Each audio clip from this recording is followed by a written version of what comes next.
My name is Javon Johnson. I am currently residing in Oakland, California, but I'm from South Central Los Angeles.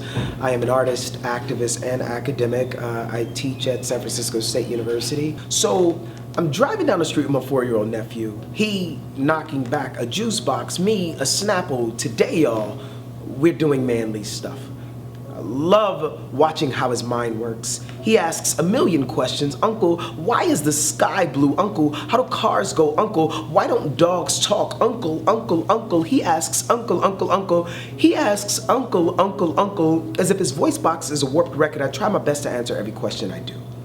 I say it's because the way the sun lights up the outer space is because engines make the wheels go. It's because their minds aren't quite like ours. I say yes, no, no, yes. I don't know. Who knows? Maybe he laughs at me. He smiles, looks out the window, spots a cop car, drops his seat and says, "Oh man, Uncle, 5-0, we gotta hide." I'm not happy with the way we raise our black boys.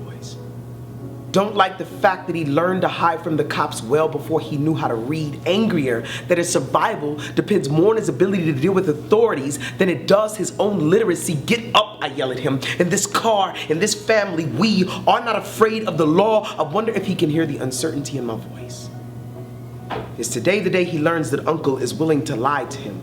That I'm more human than I am hero. We both know the truth is far more complex than do not hide. We both know too many black boys who disappeared, names lost, know too many Trayvon Martins, Oscar Grants, Abner Louimas, know too many Sean Bells and Amadou Diallos, know too well that we are the hard-boiled sons of Emmett Till. Still, we both know it's not about whether or not the shooter is racist. It's about how poor black boys are treated as problems well before we're treated as people. Black boys in this country can't afford to play cops and robbers if we're always considered the latter. Don't have the luxuries of playing war if we're already in one. Where I'm from, seeing cop cars drive down the street feels a lot like low-flying planes in New York City. Where I'm from, routine traffic stops are more like minefields. Any wrong move could very well mean your life. And how do I look my nephew in his apple face and tell him to be strong? We both know black boys who are murdered every day simply for standing up for themselves. I take him by the hand. I say, be strong, but be smart, be kind and polite. I tell him, know your laws. Be aware of how quickly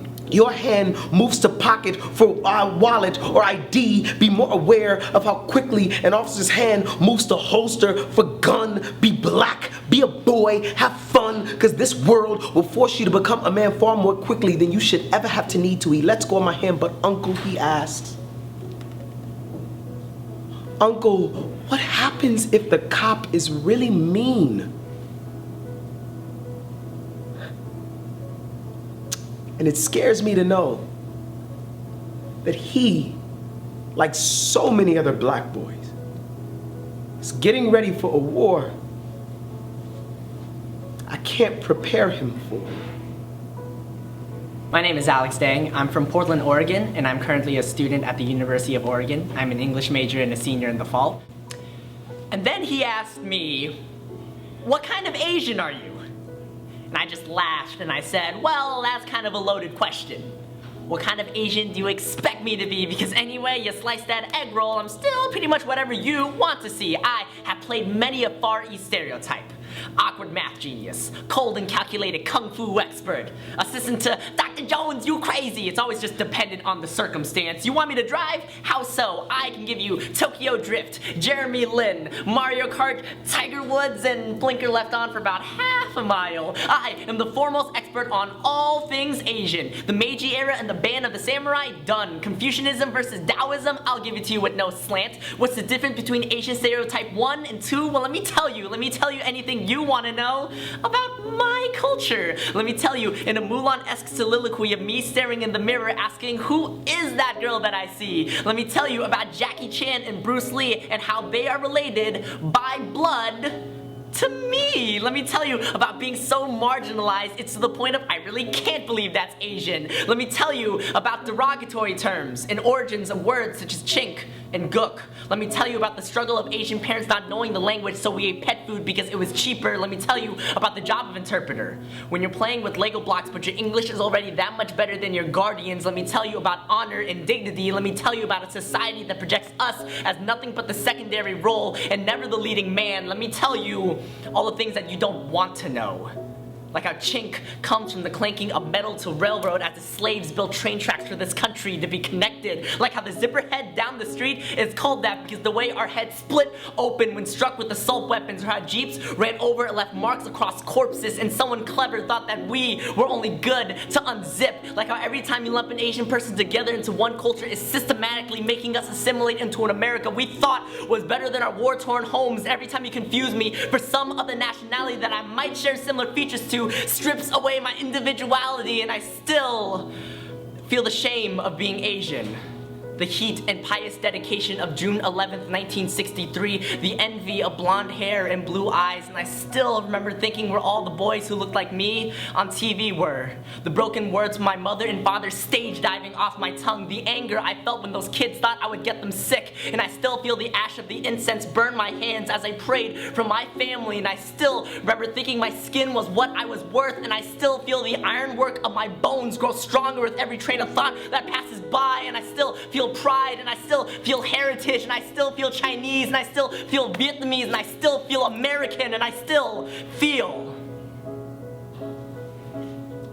My name is Adam Faulkner. I am an artist, an educator, and a scholar. I live and work in New York City. Owning your own white guilt isn't cool yet.